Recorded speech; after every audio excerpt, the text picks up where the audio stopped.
All right, welcome Soul Hub family. This is the first dynamic class we're going to be doing together. Very excited to be bringing this to you. And this week's class is all about spiritual awakening. And we're going to get in depth into this subject. Tom there on the screen is going to be essentially interviewing me. He's prepared a list of questions to probe deep so we can get you the most in-depth teachings possible about this. And the key here is that it's going to be practical.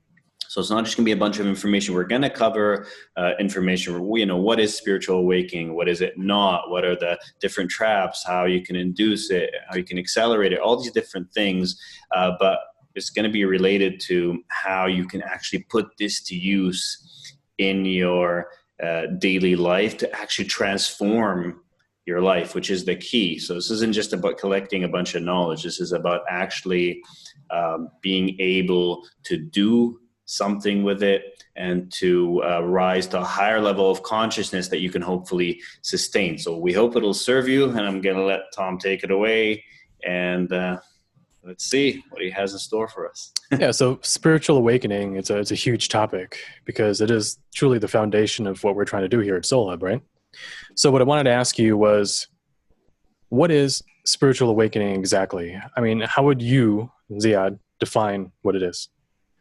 Yeah, that is actually a really good question because this is such a abstract, vague term, right? People hear about it all the time. We talk about it, but what does it actually mean? And there isn't actually, in my opinion, an exact definition. So I'll explain what it means to me and the nuances of all it encompasses. So first thing is what most people term spiritual awakening is more what I consider spiritual glimpses.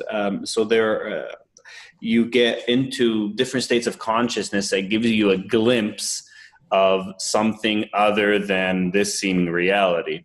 And then there's something beyond glimpses, which is what's called permanent awakening, and we'll get into that. So let's start with the glimpses. So what is there to glimpse? Well, there's two major things. One is the fact that this body mind that we so identify with and think that we are is not actually who we are in truth. It's just a very tiny aspect of it. So one aspect of spiritual awakening is having an experience, and usually they're glimpses, because what I mean by glimpses, you usually return to the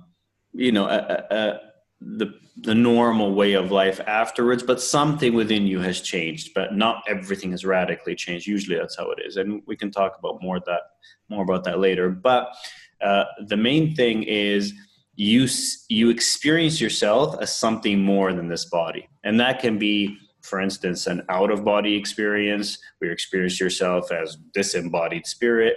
It could be something where you experience yourself as a totality that is beyond something encompassed in some limited time and space. You can experience your connection with either other people or other beings, plants, animals, trees, in such a way that you've never done before, that proves to you that you are not actually separate from them. So those are all different types of spiritual awakening experiences. And what's the common theme? The common theme is disrupting our regular view of reality, of who we are and of what the world reality is. So it's both. It can be both. It can be something that kind of disrupts what we usually perceive as the solid world, as like, oh, wow, there's something beyond this. Or it could be directly about who we are as relates to that. And of course, they're interrelated, but sometimes one is kind of more prominent than the other. So that is what I term a spiritual awakening experience or glimpse, is something that takes you beyond your current view of who you are and what the world actually is, and you see something more profound, more deep, right? So that's the experience. Now, spiritual awakening in itself, and this is why I say it's kind of a loaded term, spiritual awakening in itself to me is when So when you say, okay, well, this is a spiritual awake person, now someone could have had a glimpse like this and it could have been incredible at that time, but then they go back to, it becomes just a memory, and then they go back to life as usual, and you can't say that person is spiritual awake. So what does it really mean to be spiritual awake? In my view, it means someone who is living their life predominantly from a different perspective of who they are and what the world is. And as a result of that, they act differently. I mean, behavior is the end result. They are more in peace, they are more loving, more kind, and so forth. So that is what ends up creating a more lasting, experience of life for yourself and for others. So that's how I look at spiritual awakening. You can have many experiences, but then there is the overall theme of what is your life like now and what are you like now, and that kind of determines how spiritually awake you are. Yeah, it's an interesting way of looking at it. So I guess it kind of brings up the question, is there a difference between spiritual awakening and enlightenment? Like, for example, how would an enlightened master be different from someone who has had a spiritual awakening? Are they the same thing, or how do you relate this? Yeah, I think they're not the same thing. I think, again, enlightenment is it's like this term that people, throw around, but it's something that is actually much more mysterious and profound. I've met a couple people personally who many people consider enlightened. And what I think the term enlightenment means is when you have completely disidentified from this internal narrative that I call the false self. So for anyone who hasn't heard me speak about this, the idea is that, so there's this body mind, right? And we call it a body mind because there's the body and there's the mind. And it's the idea that we think there's a self somewhere here behind our eyes. It's that voice that talks inside our head all the time. It's chattering away, commenting, judging, thinking about the future, thinking about any statement that has to do with and we think that's who we are.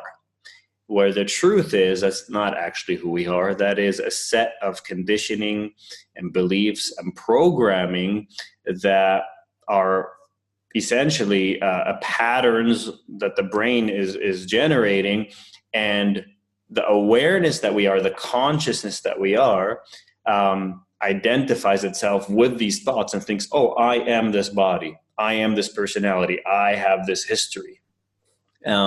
When in reality, that's not actually true. And that becomes evident when you have one of those spiritual awakening experiences, when you become this awareness, you become this consciousness. It's no longer theory, and you realize, I'm not that mind, I'm not that body, I'm so much greater, I'm so much more vast than that. And there's this depth of love and joy that is unfathomable when I think just this body. This is a great limitation, that you lose that limitation. And that's why those experiences are very important. Now, what is enlightenment? Enlightenment is when a person gets to a stage where they are effortlessly identified with this greater consciousness, and that is what they take to be their true identity, not as a conscious reminder that they just are that, right? They still know that there is this body and that they are interfacing with this seemingly physical world through this body, but they are no longer identified with that. They hold it lightly. They look at it as just like a character that is being played by this consciousness. And because of that, they have no identity as this I. And now that might seem like a little thing, but it's no small thing at all, because that is complete freedom. That is complete peace. Now, no matter what happens, that doesn't mean they disregard this body or anything. They can still care of it and care for other bodies and be, in fact, they do much more so. They're much more kind and loving because now there's no separation. Everything is one with them. But it's the reason why they're called enlightened is because this is all effortless. Now there's just a flow, and everything's flowing through them in this manner, and they're always in an unshakable background of peace no matter what is going on. And that's, what it's called, an enlightened being, something like Jesus or Buddha. And there are, currently people on earth that are considered to be enlightened, and I don't think there are that many, though. I would estimate maybe a few thousand people. Some are completely unknown, some are known teachers. I would put, for instance, like Eckhart Tolle up there as an enlightened being.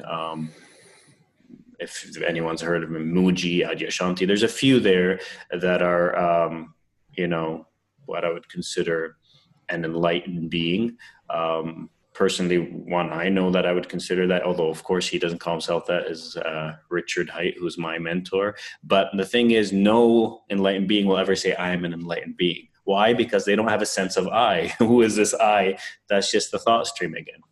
So that's what I consider enlightenment. Now, how does that differ from awakening? Well, awakening is, or someone who's spiritually awake, is someone who has had probably numerous experiences, or one major one, and has seen through the illusion that I am this body, mind, and that this world is as it seems.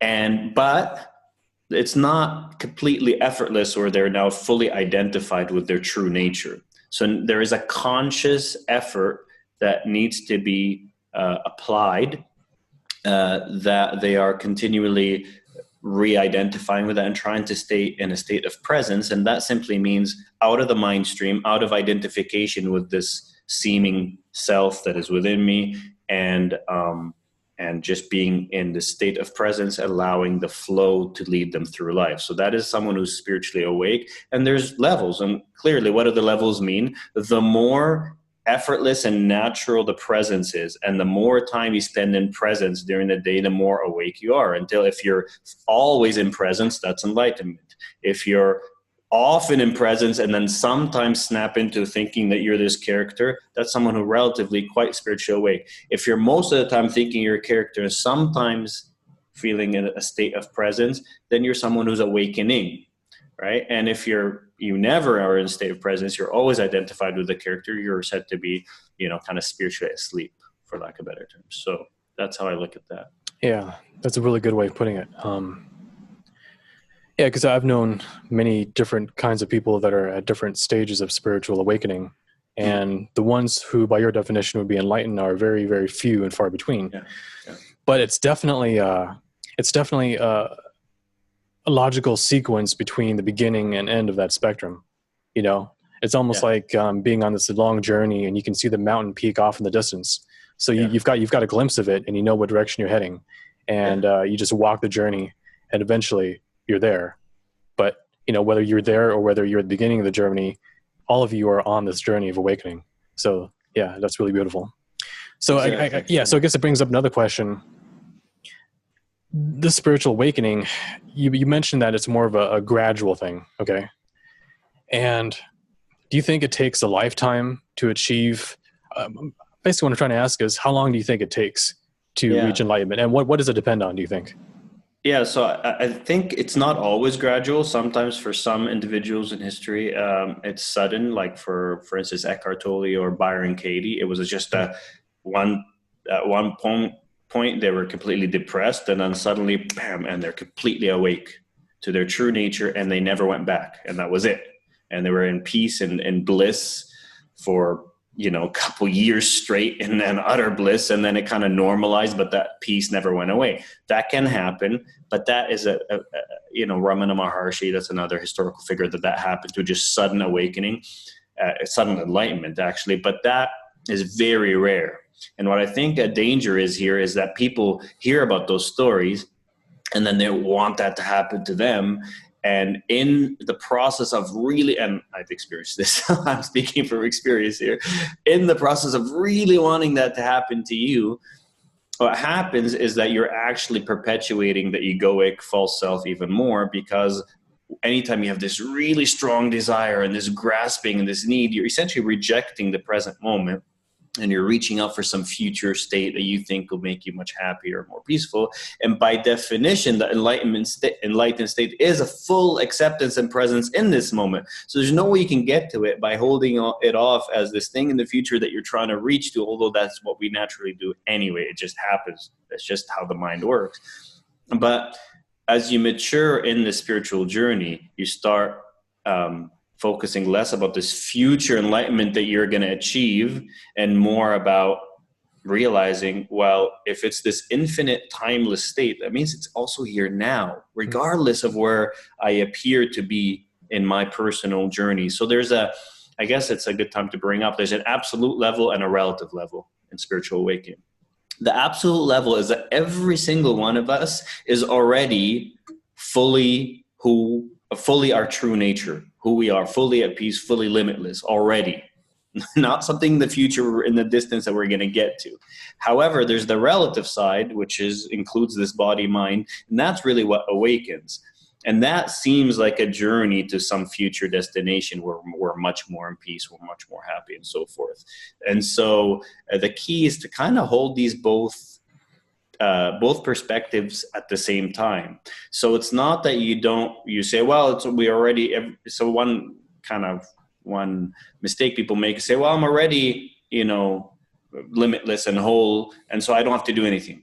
But that's not true, because on the relative level, if you're still acting like an asshole and you're still being mean to people and you're still, then, well, you're not embodying that. So it's about embodying who you really are. So there is an effort that needs to take place, some discipline, some real inner work, and all these things that need to take place to get to that quote unquote future state. But the best way in which it's done is if you hold the perspective that you already are that in truth on the ultimate level, and you're just letting more of it be embodied in the now. And that is what allows you to kind of not take that future perspective too much and stay in the now as you're doing it. And it actually ends up being much more useful. And that took me a lot of suffering and heartache to learn. Yeah, we'll definitely get into that more in a minute when we talk about your experiences. Yeah. So basically what you're saying is that it's not about moving from the present into the future as this far off distant goal, but it's more about anchoring eternity, which you are in an absolute sense, in the present. So it's like funneling from the absolute down to the present versus from the present into this imaginary future. That's a perfect way of putting it. It's a funneling down of what you are into. That's what embodiment means, into this now. Yeah, into the self. And I guess one of the things that people have a lot of difficulty with is, because we're born and we're programmed and we're educated to be our ego selves, the seeming false individualized human self, right? Mm-hmm. And that comes with a lot of programming, a lot of illusion, that through life and through lessons, we find out eventually, it's just empty goals. It doesn't really fulfill us at a soul level. Yeah. So what I'm wondering is, how do you know that you've actually had an awakening experience, and aren't just fooling yourself? Because the ego wants things. It wants to be the saint without working for it, right? Yeah. So I'm sure the ego has a million different ways of fooling itself into thinking it's awake when a lot of times it's not, right? So I don't know if you had any thoughts on that. Yeah, so that's a great question. And I would say that there are a lot more people who think they're awakened than actually people who are. And that just shows it's a testament to the power of the ego and how it can fool us. And so the way just make it really simple, is by a litmus test, right? And is simply, are you changing as a human being, both internally and externally, right? Are you becoming more peaceful, more loving, more kind, more enjoy, more grateful? And the key word is more. I'm not saying you have to be completely at peace and always in a state of complete unshakable peace and bliss. I'm not clearly there, because or else I'd be enlightened, which I'm not. But is it becoming more and more and more? Right? And that's the key. If you look back a few months ago, a few years ago, do you notice a change? If you go, oh my God, I don't even recognize that person. Well, there you go. Even if you go out, there's been a better change. I do feel a bit more peaceful, a bit more centered, more joyful.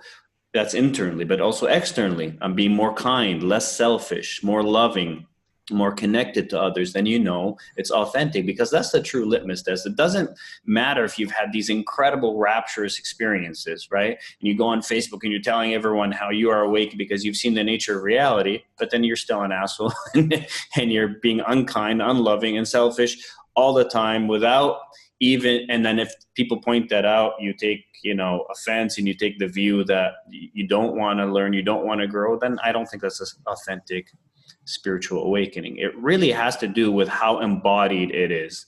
And while still being far from perfect, is it changing you on an internal level? And is that change being seen externally? And if so, that's authentic. If not, then you're fooling yourself, and it's just egoic pride based on maybe some cool experiences or some things you've learned. And then you're saying, oh, I'm awake because I know more. But it's not about intellectual knowledge. It's about embodiment. Okay. Yeah. Because, what you're saying just now,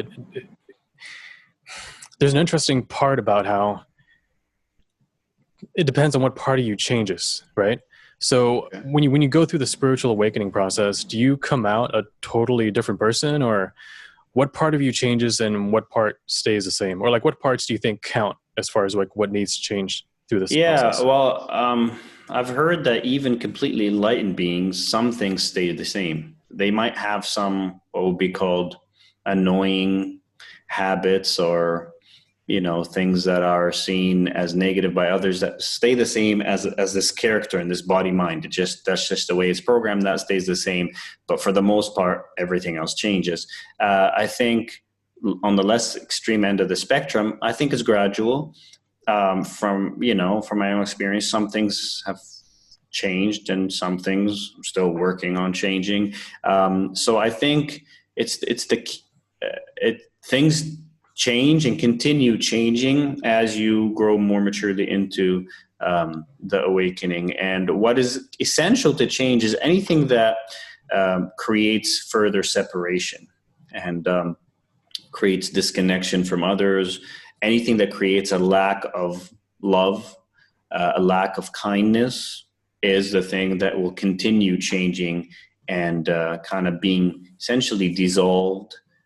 From a spiritual sense, from a biological sense, it's being literally rewired in the brain. So I think that's those are the things that change. And for every single person, it's different.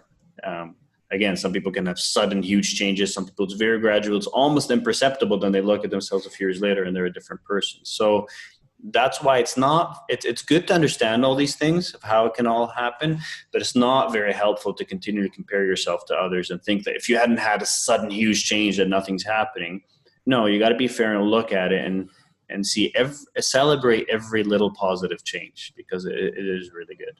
Okay. Yeah. So even though it's a sort of a universal path of spiritual awakening, it is unique and individual to each of us according to, just our internal makeup and our destiny, our path, and everything like that. Completely. So, yeah. So some people, they can just change in the core essentials, like what you talked about, being more on a service path, or having your heart open, your consciousness expanding. And other people might change also in other, I guess, I don't want to call them superficial ways, but like your musical tastes, your diet, things like things like that, right? Yeah, those can change too. I mean, I've had, and I know you want to talk about my personal experiences, but I've had a lot of things, drop away as, awakening has continued. And then some things that haven't. We could talk about that later if you want to ask about that. Yeah, actually, yeah. I totally want to get into your personal experiences. Okay. So let's talk about that more. And I want to know what specifically happened during your experiences, and what were the good parts and what were the more difficult parts. Yeah, I can take a whole few classes. Okay. Well, let's start at the beginning. Like, what do you think was either your first or your most profound experience? Yeah, well, the most profound one actually I wrote about in my book, Reality Unveiled, for those who don't know it. But the first one was I was in my early 20s, and I had learned to meditate, and I was so there was such a deep longing in my heart to unite with what I called the infinite. You can call it God, whatever you want to call it. And I knew it was there within me and that I could connect with it and unite with it. And there was such a strong longing for it that I would literally meditate 2, 3, 4 hours a day, like just, trying to get to that. Now, looking back, obviously, it was a very kind of inefficient way to do it because I wasn't relaxed. I would be meditating, trying to get to something. It was kind of doing everything in a way that would lead you further away from it. However, as grace or whatever would have it, my longing was so deep and so focused and so laser focused that maybe 4 months into this kind of meditative practice, I was meditating and I started feeling the body started feeling extremely light, like literally like it was dissolving. And this gray feeling of peace started coming over me. And the body was literally like it felt like I was floating, and it was dissolving to the point where it was almost weightless. It was so peaceful. And I was thinking, wow, this is it. And then suddenly, and it was, the way I can explain it is, it was like instantaneously becoming in a different dimension. When I try to explain it to people, it's very hard because there's no words that can be used to explain it. But basically, I can say that it was as if, well, first of all, there was no more me. So whenever I try to explain this, people say, oh, I know what it's like, but then they're talking about something where they experienced that, but there was no more Zia, there was no more body. What occurred instead was I became this literal infinite ocean of love, but it was very real. It was this emptiness, complete emptiness, weightlessness, whatever, that was full. So I don't know how else a full emptiness, an empty fullness, full of what? Full of joy, love, gratitude. It was like waves of that occurring, but there was nothing to see, nothing to hear, nothing to touch, no body, no sense of self. And yet it was the most real thing that I've ever experienced by far. And I think it lasted just a few seconds. And then I came out of it, and I came out of it with tears of joy, running down, the deepest gratitude I've ever felt and the deepest sense of peace for hours and hours after it. It literally felt like I experienced God at that time. But now I recognize I was experiencing my true self. So that was that early experience. Now, funny enough, and here's what I mean by having, that is probably the most profound thing I could ever think of happening. More profound than out-of-body experiences, because those, you're still a body. Here I was everything. And yet, despite that, it didn't change my life.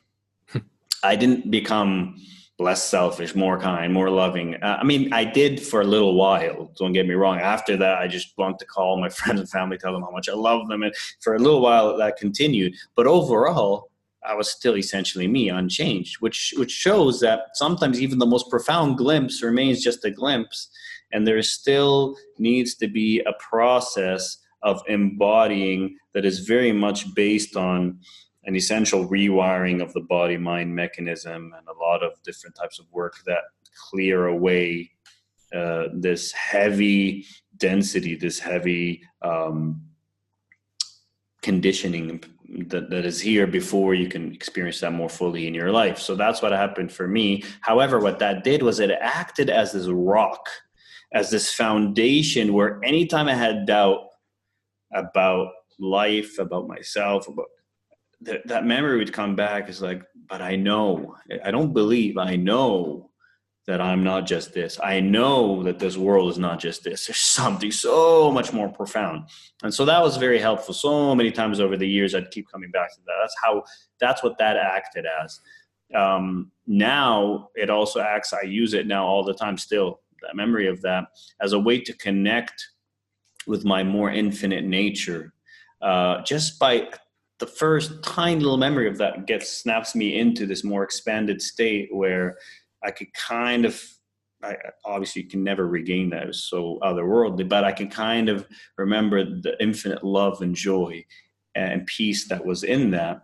And I can essentially use that as a bit of a bridge to bring in those qualities into my experience and into my how I interact with people. So it's been helpful from that perspective. So that was that huge one. Other than that, there's been many realizations along the way. I also did 9 different ayahuasca ceremonies. For those who don't know about ayahuasca, we'll be doing a class in the future, and I'll be going in depth about my ayahuasca ceremonies, what I learned from that. But those were very, very transformative. Those allowed me to shed a lot of this heaviness and a lot of repressed emotions, stuff that were stuck inside, and also revealed a lot of universal truths that I say really accelerated my own spiritual awakening. But having said that, I mean, if you really want to talk about what it's been like for me, it's been a roller coaster. It's been lots of ups and downs, a lot of what are called dark nights of the soul, a lot of hitting seeming dead ends, and all of it is based on still identifying with this false self, still projecting into the future, still grasping after even awakening itself, right? Which seems like a good thing. Like, you want to be awakened, you want to be enlightened, but if you're grasping after it with this kind of this needy desire, it just keeps it further away, and it keeps you in a state of lack of peace in the moment. And so it's been just this constant learning process of going too far in that direction, and then remember, oh yeah, it's about now. And then going too far in the direction B. So it's kind of 2 steps forward, 1 step back type of thing. And I think it's very normal. And anyone who's experiencing that should not be discouraged at all. Yeah, that's really great. So if you have this experience, and when you come back from it, you're still, I mean, your life as it was is still there, right? So your relations are there, your job is still there, everything like that. So how did other people react to that? I mean, did they notice a change in you, and how did it affect your relations with others and just the way you lived your life? So that major experience that I thought in my early 20s, again, there was just a change, a short-term change, because it was such a vast, profound experience that I couldn't help but make me much more grateful and loving and all that. So people noticed that I was much more connected to them, and I'd be calling them, telling them how much I love them and all that. So that was, but apart from that, like I said, after a while, the memory faded, and then it became this grasping after trying to get back there, which is a trap. The idea is to be that now, not try to get back into a state, which is always temporary. Spiritual experience is always temporary. The idea is to embody it now in a more kind of lasting way. And so no, after a while, nothing really fundamentally changed. I was still pretty young, still a lot of learning to do. But in terms of kind of the gradual experience that has been unfolding since then, yeah, then I'd say, like, I personally, if I look back at who I was, even just maybe 2, 3, 4 years ago, I mean, it's like a different person. I used to be so angry, so much rage inside. I'd blow up in traffic. If we were late to a movie, I'd be seething. That's like a programming that this body mind came with. That's whatever, genetic lineage, just how I was. And that has changed radically. Not to say that I never feel anger anymore. It's just I have a much different relationship to it. It's rarely ever now that it can spiral out, and take control like it used to. It doesn't feel nearly as strong itself within my body, like it even has the power to take over me anymore, which has been a huge change. Most things are held much more lightly now. And one thing that has happened is a lot of things have dropped away by themselves. So, and what I mean by things that have dropped away are what I call escapes. And I think what most people don't realize is that almost everything in our life is an escape. We use movies, we use food, we use the gym, seemingly something healthy. We use going out to restaurants. We use everything as an escape, unconsciously. Now, obviously, consciously, like, it's great to go out with friends and go to restaurants. Great to exercise. I'm not saying there's anything fundamentally wrong with these things themselves. I'm saying there's usually an unconscious hidden kind of pull behind those, which is to escape from the present moment, because the present moment feels either unbearable or just boring, or nothing's happening. That's why people find it very hard. For instance, now, we're filming this during COVID and people feel very hard to just be there and be still and be quiet and be by themselves. It feels like I need some distraction. So for me, the part of this path, a lot of things have fallen away. I used to be obsessed with sports. That fell away completely. I just stopped watching all sports. In the midst of the most historic NBA season, right before the playoffs, I just stopped. This urge in me came to say, what if you just stopped? And I'm like, how could I and I just let it go. And I felt actually much more peaceful. Social media dropped away. The need to watch TV dropped away. So all these different kind of escapes start dropping away. And the more they drop away, the more peaceful you feel, the more centered you feel. So that's another kind of symptom of spiritual awakening, I would say. If things you were interested in before start dropping away, but in a good way, leaving you more centered, more at peace, then that's a great thing. So it's almost like the dross is kind of being scraped away or burned away. Like everything that's not the true you starts to lose interest, kind of fades out from your life. Yeah. So spiritual awakening is a return to your true self, just like you said. And what you just talked about just now, that's a direct example of exactly how that can play out in a person's life. Now, I'm sure there's lots of other benefits too to spiritual awakening. What about just the way life goes? Like, did you notice any synchronistic changes, like in terms of law of attraction stuff, or, just say something about that? Yeah. Yeah. So I noticed that life just flows so much more smoothly when you're less in the mind, when you're less projecting a future or regretting a past, when you're less identified thinking that this is me, the thoughts in my head are actually true. And you start dropping. So here's one practical thing. We talked about this class, we wanted to be practical. And one practical thing is when you but when you gradually more and more, instead of trying to figure things out with your mind, going to your mind to solve, quote unquote, your problems. Oh, I have a problem. Oh, let me think about it. Let me analyze it. That's all just going to the mind. And what is the mind? Is conditioning. It's literally a software program. So you're going to a software program that is programmed to cause you problems and asking it to fix those problems. It's not going to work, right? If it fixes that problem, it's going to create more problems. Why? Is because it's all based in fear. It's based in separation. It's based in survival. And that's all fear-based. And so anything that is fear-based, if you use that to try to solve your problems, it's going to cause more problems. And so what's happened with me is the more I've dropped in from the mind into the heart is what I call it. And in the heart, it's not the gut feelings. Those are often emotions. What I'm talking about, the heart is the spiritual heart. So it's that intuitive feeling, that peaceful place within that just gently nudges you in the right direction, doesn't forcefully say it like your mind does.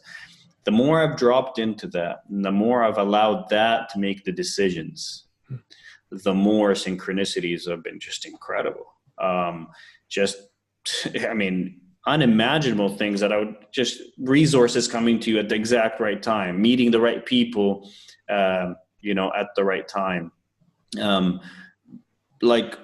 Just how you and I met, and just all these, and now we created Soul Hub together, like all these things just happen, and you would have never foreseen it. You would have never thought, but that's just what occurs. And the interesting thing here is that you end up realizing that this small self, this false self, that thinks it knows best is actually clueless. It has no clue what is in your best interest. And what does have a clue is your true self. And that's the thing that we don't trust. And that's why we rely on the mind, because that's what we trust, even though it fails us over and over and over and over. And when you start trusting that other mysterious force more that you think of as untrustworthy right now, you realize that it is an unfathomable intelligence. It's not just love and peace and joy. It's actually an intelligence that knows, because it's beyond time, knows what's actually in your best interest. And if you would just allow it, would line things up for you in the most beautiful and empowering and way possible, that evolves your soul in the most smooth way possible. And the reason why people don't trust it, I think, is because they think they're handing over their power to something else, the divine or whatever. But it's you. It's not really something else. It's actually you. It's your own higher self that knows what's in your own best interest. So I think when you start doing that, then yeah, synchronicities are just like, that's why I say life becomes in a way magical, because so many cool things start happening.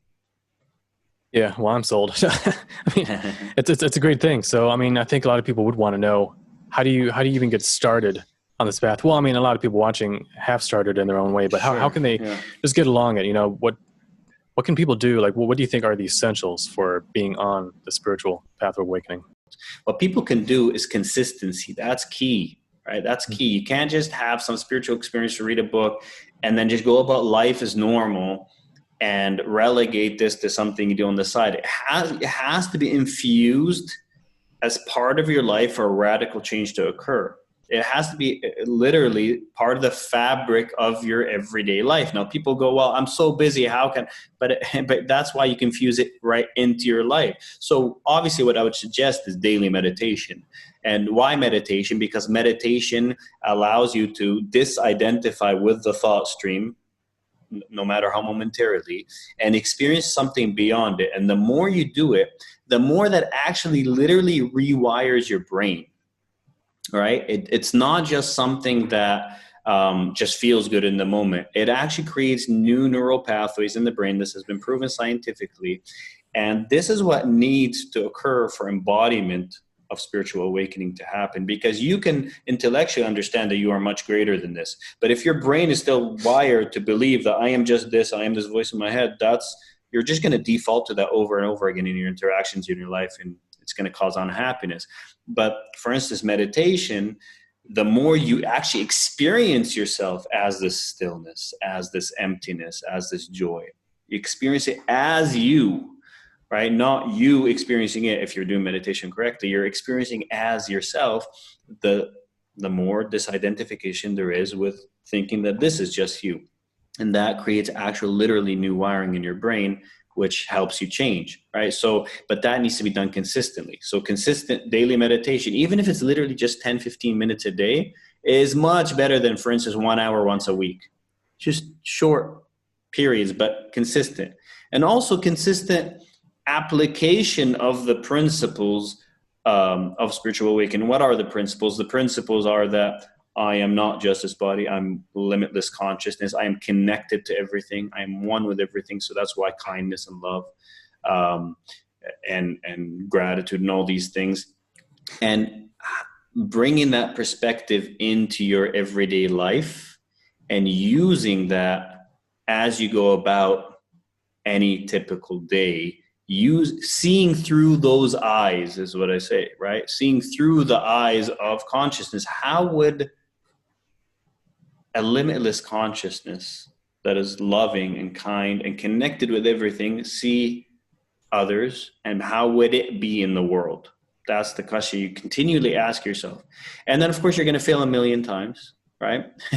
I still fail a lot of times at this, get sucked into the illusion of being this, right? But the idea is, when you remember, you forgive yourself, because why? That's what love does. It forgives, right? It's not going to be like, oh, you shouldn't have done that. If you notice that occurring, that's just the ego coming back in again, policing itself. That's just the voice in your head pretending to be the true self. The true self's never going to make you feel bad about it.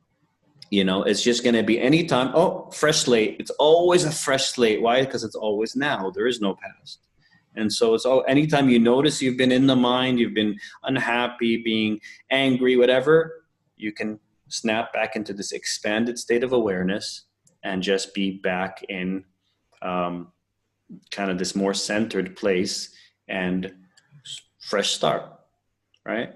Fresh start. So that's what you can do. You got to make it daily is what I'm trying to say. Infuse it into your life. You don't just have to do a meditative practice. You can start bringing this fresh perspective into your relationships, right? When things trigger you, instead of instantly reacting, try to realize that it's not that other person is just triggering something that's already within you. That's why it's being so triggered, right? So can you witness that from a place of love? And just witnessing from a place of love without reacting, that already transmutes and heals it. That is part of spiritual awakening. That's what actually creates all these major changes. It's this kind of witnessing perspective that just holds things from a place of love. And of course, over time, we're going to be discussing many different actual techniques and so forth. But that's kind of the idea in a nutshell, is to make it consistent and make it daily and infuse it into your daily life. So these methods that you're talking about, they are pretty much universal in the sense that anyone can apply this. You don't have to wait for this moment of grace where, your higher self kind of awakens you. I mean, it's great when that happens, but if it hasn't, that doesn't mean you're doomed, right? Because you have all these wonderful methods like meditation and consistency of practice at your disposal to bring yourself to a higher state. Completely, yeah. Yeah. But do you think some people just aren't ready for it yet, or what do you think makes a person get on this path versus kind of blowing it off? Yeah, I mean, I think the readiness just is some mysterious thing that just happens. It's either there or it's not. Now, for instance, I think anyone who's in this community right now is clearly ready to some degree, or else they wouldn't even be interested in something of a personal, growth of this nature. You wouldn't be. So if you're watching this, obviously you're ready, because you wouldn't even be interested in this. So anyone who's not ready, literally, if you talk about these subjects, if you talk about it, they're just completely disinterested, or they look at you like Christian. That's someone who's not ready, and you cannot force that readiness. Something has to occur. And then when you're ready, you're just ready. So it's literally as simple as that. And you definitely do not need some major event to occur at all. Like I said, that event happened for me and it didn't really change anything. So sometimes they're overrated. Fine, it showed me a glimpse of who I truly am, and I'm forever grateful for it. But technically speaking, it wasn't necessarily, it's definitely not needed for everyone. It might have been crucial for me for whatever reasons. It just depends on everyone's path. But yeah, it's just, if you feel in your heart that these subjects kind of pull you, you're ready. And that readiness can happen early in life. It can come later. Again, I don't think that really matters. Yeah. And so when you're on this path, is the pacing of it, is that something that you can accelerate, that is wise to accelerate, or should you take it more as like a natural pace, kind of going with your intuition? Do you think it's something that you can speed up if you need to, or maybe it just depends on the person? Yeah, it's a very tricky subject here, because so here's the thing. So the deeper your longing, the more ready you are, the more naturally you're going to pour yourself into it. You're going to meditate more. You're going to focus on this more. You're going to do more inner work. You're going to be more willing to look at the darkness, to be honest with yourself. You're going to be more willing to take personal responsibility for how you feel in your reaction. All these things are just going to happen naturally, which accelerate the process. Now, there is, though, a danger in trying to accelerate it too much. And what I mean by that, and again, I've experienced this a lot, is if the longing is so strong that you're so unhappy with your current state and always look into the future, like I want to be enlightened in the future, like I want to jump there now. And that's something that I struggle with a lot, because the longing is so strong. And actually, I think the biggest positive impact for me has been my wife on that. It's like, if you think you're awakened, just let your wife tell you what she thinks, and then you realize, oh shit, I have a long way to go. But truthfully, it's realizing, she helped me realize that I was trying to jump too far ahead too quickly, and in doing so, kind of rejecting the now, and doing the exact opposite of what would actually get me to this imagined future state, which is being in full acceptance of what is, being in love with the fabric of life as it is now. And being, so that has really been kind of very transformative for me. Especially more recently, it's been kind of intensifying with this whole COVID situation, kind of being at home, and that has really sunk in much, much deeper. That is always a personal choice to be here now, to not look at, because we think, well, okay, people who are, for instance, being obsessed with future success, let's say, or these things, that they are, you know, quote unquote, less spiritually awakened than someone who's obsessed with future enlightenment. But I would say that it can be pretty much the same thing, because if you're obsessed with the future, period, you're in your mind. And if you're in your mind, you're not embodying your true self. And so it doesn't really matter if you're obsessed with future spiritual enlightenment or future material success. In the end, your mind's fooling you. And so, and you're not peaceful in the moment, and you're not being kind in the moment because you're grasping after something, you're unhappy in now. So in the end, it's the same, it's the same result. It's a giant trap that, you know, it's a little harder to see, because it seems like such a noble thing to reach for future enlightenment, right? To be trying to get to. So that's a great question. That's why you can go push too hard. I would say the litmus test is how present your focus is. How much are you focused in the present moment? And if in the present moment you're being called to meditate 4 hours a day, and you can, and that doesn't neglect your responsibilities, then by all means do it. But if you are like, you can't wait to get to some future state that you think is going to make you much happier, and that's why you're doing it, you're probably falling into a trap and you're overdoing it. So that's why I always check in with the heart. And usually it'll be a little more balanced of an approach. Yeah, that definitely seems like one of the biggest pitfalls on this journey. Oh yeah, it's huge. Of pushing so hard that the pushing itself creates an artificial kind of resistance that almost impedes your progress. So it's kind of paradoxical. It does completely impede your progress. Not almost, like it literally does. It's the pushing towards the peace and the happiness. It's the wanting to be happy, wanting to be at peace, that actually makes you unhappy and unpeaceful. Why? Because desire by itself, by its very nature, is a rejection of what is here now and wanting something that is not. And so now obviously there's going to be a natural longing towards that, or we wouldn't be evolving. But is it a very strong grasping desire, or is it a more of a gentle pulling while remaining here? And that the remaining here is a choice. The pulling happens by itself. Interesting. Yeah. Now, I mean, that is one of the biggest pitfalls, but can you think of any other pitfalls that people encounter on this path, even simple things that they're overlooking, or maybe going down false roads, or maybe slacking, maybe they feel an intuition to do something, but they just kind of blow it off and kind of stick with their programming patterns? Yeah, there's a lot of landmines.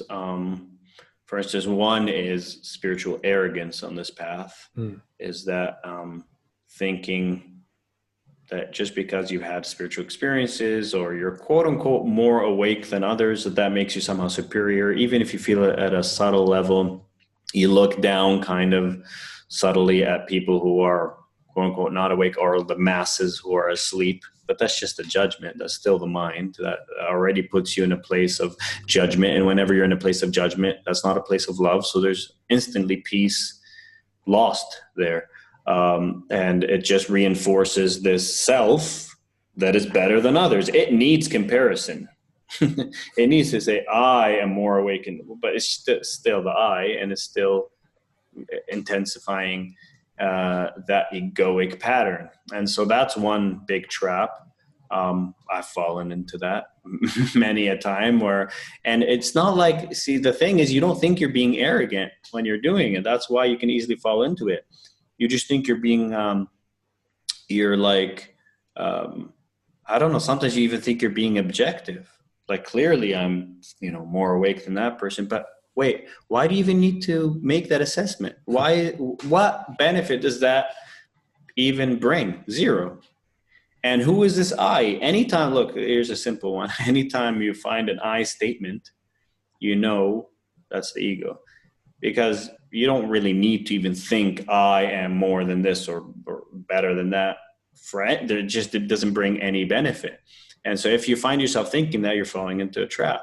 Another trap can be fear. Obviously, fear is a huge trap.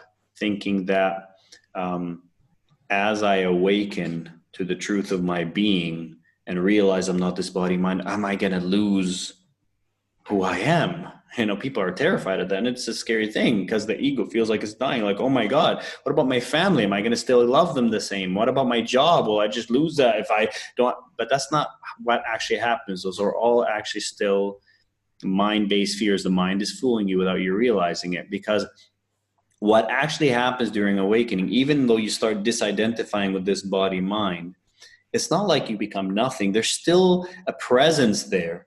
And this presence is actually much more connected, much better relationships, much deeper love to your family, even though it's not this I that's loving in that specific way, but it's still a presence that is deeply much more loving. Your job flows much better. If you need to stop and do something else, it'll happen more spontaneously. So all those fears that occur, that people think, oh my God, I'm going to lose who I am, that's not actually what happens. Those are all fear-based projections that the mind creates to actually stop you from following the path and from moving forward. And the reason why it does that is because the mind wants to stay in control. This sense of self wants to stay alive. And the only way it'll stay alive is by having power over you. And of course, it doesn't want you to see through the illusion. And so, of course, it's going to create all these lies. It's literally what they are, to stop you from doing that. And awakening in one way can be defined as the more awake you are, the less you believe the lies of the mind. That's literally one definition of it. And someone who's enlightened does not believe anything that the mind says, literally believes nothing. And the less and less and less you believe of them. Now, that's not to say that all thought is wrong. So there's an intellectual type of thought that is not ego, doesn't have I in it. So for instance, a lot of my ayahuasca journeys, and sometimes just in meditation or something, I'll have an inspirational thought flash into my mind, right? Now that thought feels peaceful, and there's a deep aha that comes with it, an aha moment, and you know the truth of it, right? You know that it reflects reality. I'm not saying don't believe those. What I'm saying is everything else, 99.9% of it, all your other thoughts that are always related to I, who you are now, where you're going to go in the future, what was your past, what you like, what you don't like, what you want, what you don't want, all those, the less and less you believe them, the less and less you give them super strong importance, the more your true self can come online, and the more peaceful and happy and fulfilled you'll be. Yeah, I mean, there's just so much scripted self-talk that people are caught in a loop. Yeah, it's almost like, well, it is because the lower self is almost like a video game character that's been programmed by life and by society and by genetics, and these loops, they circulate in our heads all day long, distracting us from what really matters. And a lot of times, these intuitions can actually come, and if you're careful, you can notice how they arise in the back of your mind. But if you're too caught up in the dramas inside your own head, you can ignore them. You might actually, shut them out of your mind. Sure. And that's actually choosing the lower self to the detriment of connecting with your higher self. So I guess part of the spiritual awakening too is becoming more attuned to the messages, right, that come from the higher part of you. I mean, I'm sure you've had plenty of messages coming in. Yeah. The way they happen usually is one of two ways. Either it's a inspirational idea that seems to pop into my mind out of nowhere, and the hallmark it leaves is like there's a sense of rightness about it. But more often, it's actually not thought-based at all. It's just an intuitive, gentle nudge to do this, to feeling to go there, to talk to this person. And you feel it literally here in the heart. And you just learn to follow them, And the more you follow them, the better it works, until the idea is to get to a point where you are making no decision based on an analytical problem-solving thinking process, and all decisions come from here. And that takes practice, obviously. So that's what I'm currently in the practice of doing, is always checking in what is kind of the heart center telling me to do now. what am I supposed to do work? Okay. Am I feeling, and it's just a natural draw. You feel like, okay, I'd really like to do some work right now, or I'd really like to meditate right now. I'd like to go spend time with my family now, but it's not here. I'd like to, because it's more of this gentle pull to do this, to do that now. And if you actually just followed that, it would lead you exactly where you want to go in life, and everything would be perfectly aligned as you need, and you'd have the least amount of difficulties and obstacles possible. Of course, it's not easy to completely shut out the mind because we're so conditioned to do it, but that's why it's a practice. So it's not about being perfect. It's about just gradually more and more and more dropping from here to here, from here to here, and letting this guide your decisions. And this is not the same as emotional or gut based stuff. This is something that, and there's a compass. Let me just tell you this, if try to make this even more practical. There's a compass, and the compass is, how do you know if it's your mind or your heart versus your emotions? Because sometimes people, I don't know if it's my spiritual heart or actually just my emotions. And the way you know is if you're being guided to do something that is truly in your highest interest, that is truly your spiritual center, there's a sense of peace, a deep sense of rightness, a sense of lack of grasping, a sense of presence about it. It's just natural flow. And if it's actually your mind through the emotions causing you to do something, there's usually a bit of restlessness, or some grasping, unease, worry, distress, a sense of feeling hurried as you do it. Those are the signs that you're following your mind. So you can actually intentionally query your heart or your intuition at times, like, oh yeah, because you mentioned it's sometimes it comes spontaneously, right? But if you have a question on your mind, if you have a problem that you're facing in life, you can sit down and do something to tap into that, right? Of course, yeah. Well, you can definitely sit down and pose that question, but then instead of trying to answer it with your mind, trying to solve the problem, so to say, by yourself, drop it into the heart, meditate on it, and then allow it to come to you. Now, of course, this takes some trust, and that's the thing. But you try it, and once that first time it works, you're like, wow, oh my God, where did that idea come from? And then you start developing more and more faith because you see it working. Yeah, I've experienced that too myself. It's one of those things where if you listen to the mind to the exclusion of the heart or the spirit, whatever you want to call it, that will ultimately lead you into a maze of confusion and error. Okay. Mm-hmm. Mm-hmm. But if you start first with your true intuition and you tap into that, like what you said about sinking down into your heart and kind of thinking from that higher spiritual intelligence center, mm-hmm. then you get almost like a proper objective foundation. And then if you use your mind to think about that, you'll find that it resonates, that it makes sense, that it clarifies all these issues that the mind on its own couldn't solve before. So yeah, that's a perfect way of looking at it. And that's a good thing to add. Is I'm not saying never use your mind. I'm saying with which perspective do you use it, and who is in command. You can use your mind as long as your heart is in command, so to say, and you're not sitting there trying to figure out the problem. That's the mind. But if you're kind of in this state of peace, as you have the patience to allow things to unfold, and maybe thoughts will come in and you can look at them, but from this kind of more centered place, that's the way to do it. Mm-hmm. Yeah, because there is a big pitfall out there where the ego doesn't know how to tap into that higher and truer part of itself, right? Yeah. But it has an irrational emotional component to it, like wishful thinking, like it wants things to be a certain way. Sure. And so it thinks it's being, enlightened in entering the heart, but it's not actually entering the heart. It's just kind of justifying its own irrational impulses sometimes, right? Yeah. So the key totally is not shutting off the mind 100%, but putting it under the service of a truer, higher objective part of your spirit. Yeah. So there's a lot of discernment involved in the path of spiritual awakening as well.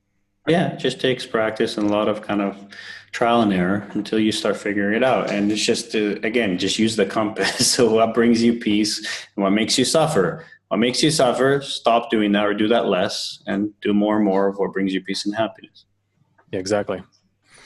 Yeah, so it's interesting how this path that you're talking about, it has so many practical applications. One of them being right now the situation that we're facing with this coronavirus pandemic, right? Yeah. There's a lot of people who are they have a sense of uneasiness about the future and the way things are going, and people are forced to spend a lot more time at home or time alone. And for some people, that's a real blessing if they're introverts and they love doing that sort of thing. And other people are just going out of their minds because they haven't really done that before. Yeah. So from a spiritual perspective, what are some of the pros and cons of, I guess, being on lockdown, do you think, as far as it relates to spiritual development? Well, I think it's all what you make of it. So it can be all pros if you make of it, right? And so if you use this time to, for instance, to meditate more, to do more inner work, to discover who you really are more, to work on your relationships, to spend more quality time with your family, to, instead of complaining about all the things you don't have now that you're in lockdown, using that as a chance to be grateful for what you do have while you're here, what you're able to do that you weren't able to do before versus what I can't do. Again, it's always a matter of perspective and a matter of choice of what you make of it. You can make it a traumatic, hellish experience, and you can make it a beautiful experience that you're grateful for. And it's always in your choice. And so, it's always your choice. And so obviously I recommend people to, make it a very positive experience. I would recommend specifically, don't pay too much attention to the news. I don't think the mainstream media can be very trusted, whether what it's saying about the virus or it's in the reporting of the numbers. And in reality, makes very little difference. It is what it is. And so if we're sitting there reading everything and watching everything and always, then we're just going to, again, get sucked into that mind space where we're getting into that fear agenda. And so the idea is, how do you remain centered? Well, first of all, disregard most of what's on social media about it. And all those are all choices. You're not forced to, read that stuff or watch that stuff. And even if you do, take it lightly. Don't necessarily instantaneously believe it. And then realize that even if there's a storm going on, there's an eye of the storm where it's always still, and you can, by choice, be there. By choice. Again, it takes practice. I'm not saying it's going to be something that's instantaneous, but it can happen. And it's, personal will and personal responsibility to make it happen. And what I mean by being in the eye of the storm is, of course, as it relates to this whole talk we've been having, taking that bigger perspective of that more spacious, peaceful consciousness that you are, not just this body mind who's so worried about survival. Not disregarding this, obviously have enough food prepped and all that stuff in case things get worse. That's just common sense. It's good to do, but don't get caught up in projecting the future and thinking this is going to last forever and so on and so on and so on. Just try to stay in now as much as you can. Yeah, so it really is about what foundation or what center you're acting from, right? Yeah. It's not necessarily always the actions themselves. I mean, common sense actions, right? Sure. It's like an extreme form of the whole chop wood, carry water thing as it pertains to enlightenment. In this case, it's stock up on groceries. That's it. Yeah, right. But it's the energy with which you're doing things, like you're saying. It's not what you're doing. Like I still have a couple months of food stored up. That doesn't mean it's because I'm terrified of the future and I'm focusing on that. It just means it's common sense. But what is the energy with which I'm doing? I'm quite relaxed and I'm really enjoying my time, spending time with my family, and working on this stuff. And it's been actually a very positive time. Obviously, I have compassion for the people who are suffering and so forth. But again, it's what we choose to do with our own energy that benefits or doesn't benefit the whole. Yeah. So with this opportunity then that's being provided to people to, I don't know, I guess, see, here's the thing. I mean, prior to this situation, people kind of had the luxury of pretty much believing anything they wanted to because life was pretty cushy and nothing was really being put to the test too much. Yeah. So now that reality has sort of hit, it's almost like certain belief systems are being put to the test and some are kind of falling to the wayside. But what's really working though is the real common sense core spiritual stuff, the real practical things that don't depend on really intricate dogma and things to memorize, Yeah. things like that. So that's why I enjoy what you're presenting, because it's very practical. It's very down to earth. It's down to earth, and yet it also reaches to the highest heights because it encompasses such a universal spiritual perspective that I think it can be adapted to pretty much any situation in life. Especially the situation Yeah. that we're in now. And that's the key with this kind of thing. Like, there's a million different spiritual paths, but how practical is it, and how universal is it? Those are a couple good questions to ask. Mm-hmm. Yeah. So, what larger positive things do you see coming out of this situation? With all the time people are being given to be by themselves or be alone or be at home, and do you see any positive at all coming from the situation now? Well, yeah. Well, I see this as a collective potential spiritual awakening process for the collective. So I see a parallel between the spiritual awakening process on an individual level that we can go through ourselves, that we've been talking about, and on the collective level. And I think it can be very, very similar.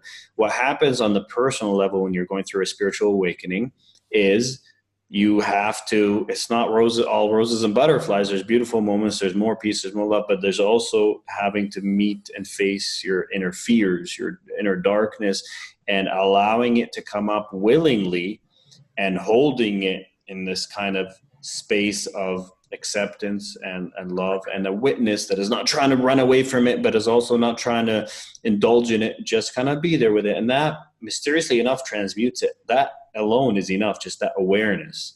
And it's the same on the collective level. Right now, people are having to be, face their uncertainties of the future, fears, those escapes, being pulled away.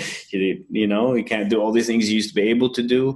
And all of a sudden, you have to face more of this inner stuff that you might have been running away from. So if on a collective level, as humanity, we make a decision in a way collectively to do these things, and enough of us have to. Obviously, not everyone's going to, even if it's a minority. The power of the light is so much stronger than darkness that just a relative minority of the globe has to do this for a grand spiritual awakening to occur. And then what happens after that is it becomes easier and easier for other people. That's the way the energy actually works. And so just by that occurring in enough people, I think this can be a grand spiritual awakening for the earth. And I think there's a huge positive silver lining behind the seeming chaos and the tragedy. And I think it can be a great thing. And we'll have to find out how humanity actually uses it. Yeah, definitely. Yeah, because even in our own lives, right, we have gone through hard times that we didn't want to go through at the time, but looking back on it, it was pivotal in our spiritual evolution, right? So Completely, I think yeah. So on a global scale, what we're facing now could be likewise. It's a catalyst, and so far, what I'm hearing from everyone that has been going through it, it's definitely been a catalyst in their evolution. Whatever they need, if they need something difficult to like resistance training in a gym for the soul, right? If they need that, then they're going through it. If they need like alone time, inner time, they're going through that. So it's interesting how it's kind of serving up to different people what is best for their personal spiritual evolution. And I think that's actually what happens in general. I mean, in everything you get in life, you're actually getting exactly what you need on a soul level. Now, your ego, your false self might hate it, but like, why is this happening to me? I feel like a victim. We all fall into that. But the reality is you're getting exactly what you need for your soul evolution, and for your greater spiritual awakening to unfold. And so if you just took that perspective, that alone changes things. How much more relaxed would you feel if you knew everything you're getting is exactly what you need? That's number one. Number two, you need challenges. The soul needs challenges. We grow the most through challenges. My biggest growth spiritually, like I said, was not from that amazing spiritual experience that was breathtaking and otherworldly. My biggest growth has always been from the roughest, toughest times. My relationship issues, or some of my ayahuasca journeys were hellish, but those are the deepest. That's where the deepest growth took place. And so we need the challenges. And instead of running away from them or feeling self-pity or feeling bad or victimized by the challenges, that if we were to embrace them for what they actually are, which is a tool, a mechanism to help us evolve and help us become more in peace and more happy, if we use them that way, then we would have a very different relationship with challenges, and we'd actually kind of look forward to, in a way, like I don't just say that theoretically. I genuinely feel gratitude a lot of times for some really tough things that are happening in my life, even though they feel extremely uncomfortable. I'm like, deep down, I'm like, thank you for this. Like, I know I need this, so that's a big change in attitude that can be radically transformative.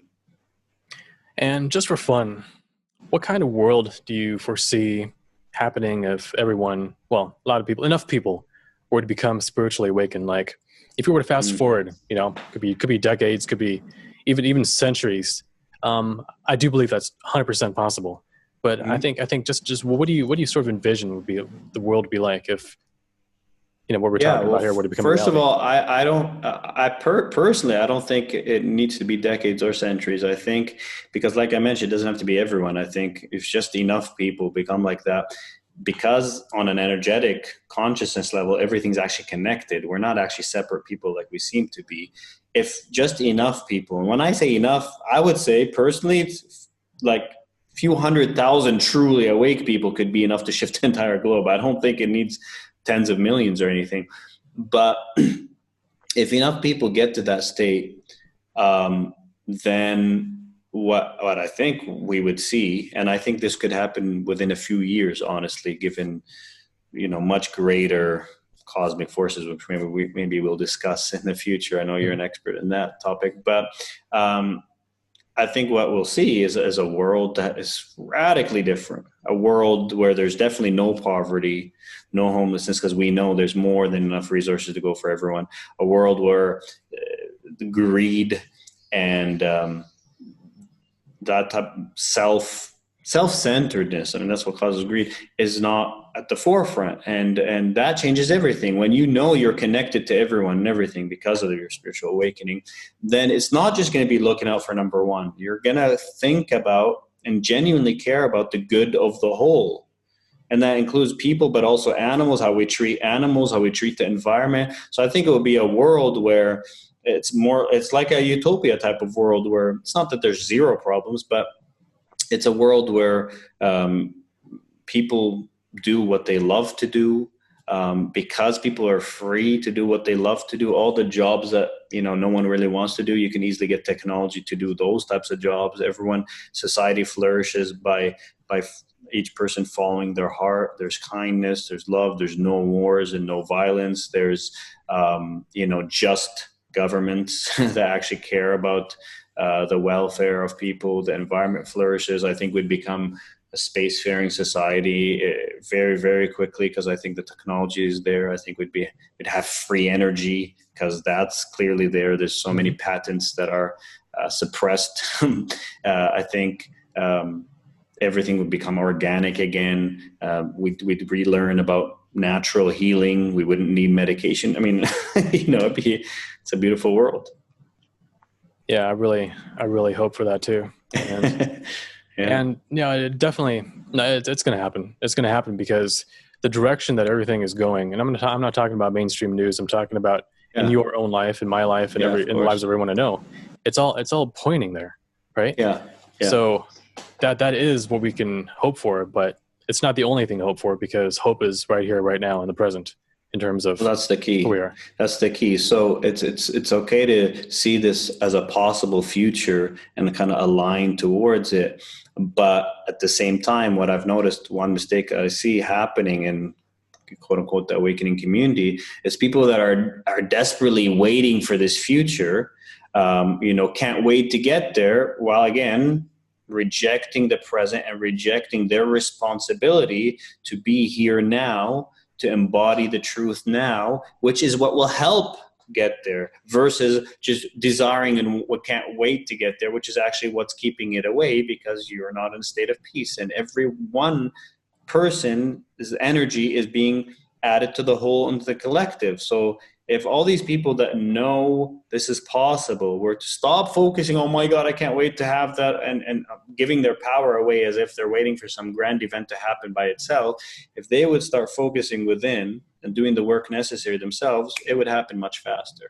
And so I think that's the key. Yeah, totally. That is the key. I mean, that's an amazing message, because a lot of people miss it because, you know, they get trapped in the cycle of escapism, Yeah. And irresponsibility, and, you know, whatever you want to call it. Yeah, that's a beautiful message. So yeah, I definitely want to thank you for all your great answers. Hope people learned a lot. Thanks for the great questions. I hope you guys really enjoyed this class, and that it was engaging, and we will see you in the next class. Thanks very much.